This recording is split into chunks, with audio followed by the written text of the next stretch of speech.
राजनीतिक हवा देश में चल रही है। पूरे देश में राजनीतिक मुद्दों पे काफ़ी प्रखर होकर आजकल नेता बोल रहे हैं।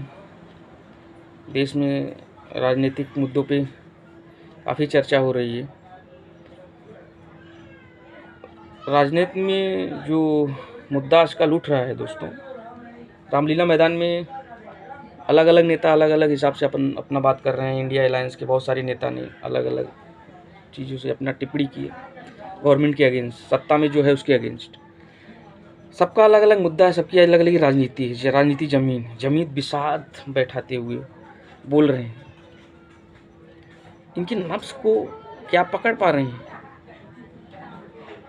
राजनीतिक नब्ज को पकड़ते हुए ये जनता से कुछ न कुछ जिद्दोजहद कर रहे हैं, और उस जिद्दोजहद के बीच में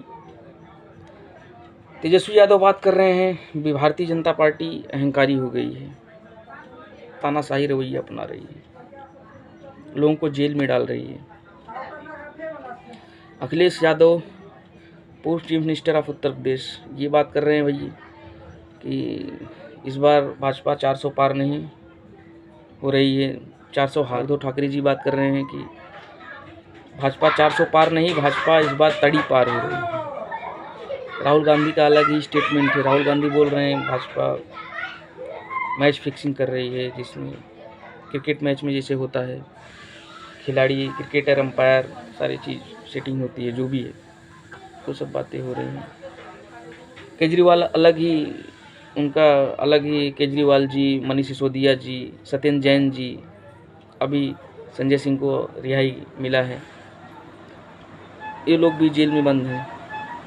हेमंत सोरेन जी को भी जेल में बंद किया गया है। ये सब सारी चीज़ें जिद्दोजहद हो रही है। तो क्या गठबंधन की लाल दुल्हनिया थर थर कांपे हाय, एक बारात में 40 दूल्हे कैसे जाले भाई? क्या ये हालत इंडिया अलायंस अपनी चीज़ों को कैसे मैनेज कर पाती है? क्योंकि अभी सारे लोग अलायंस में हैं। अभी जब सत्ता आई, पता नहीं किसका कौन जीतेगा सत्ता, अगर इंडिया अलायंस जीती या एनडीए जो भी जीतेगा। अगर इंडिया अलायंस जीत रही है तो उसमें किसको कौन सा मंत्रालय मिलेगा, किसको क्या मिलेगा, अभी शायद ये सब भी बातें होंगी इसमें भी लोगों का,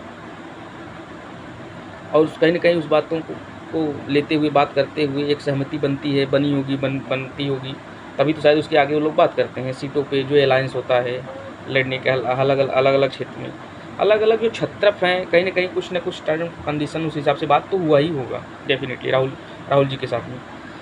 और उनके अपने शर्त हैं, अलग अलग छत्रप हैं, उनके अपने शर्त हैं, क्षेत्रीय पार्टियां हैं। अब बिहार में 40 सीट हैं लोकसभा में।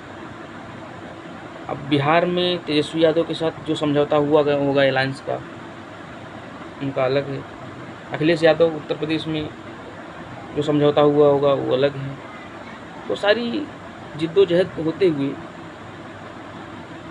और बीजेपी अलग ही नारा दे रही है इस बार 400 पार का नारा। देखने वाली बात ये होगी कि कौन कहाँ तक पहुँचता है। और इसमें जो इम्पोर्टेंट बात है, जो दो बातें हैं, एक तो जो लड़ाई में नहीं होता है, जिसका कोर वोट होता है, जिसे कोर वोट कहते हैं, जो कट्टरवादी है, वो तो लोगों को अगर लड़ाई में न होते हुए लोगों की जमानत जब्त से बचाते हैं। एक दूसरा जो हवा होता है, हवा ही बहुमत में तब्दील करता है जो सरकार बनती है। ये दो चीज़ें होती हैं, या तो आप लीड कर रहे हैं या तो आप लीड नहीं कर रहे हैं, तो कंपटीशन से थोड़ा सा नीचे हैं, तो वो आपको जो कोर वोट है वो आपको आपकी जमानत जब्त होने से बचाती है।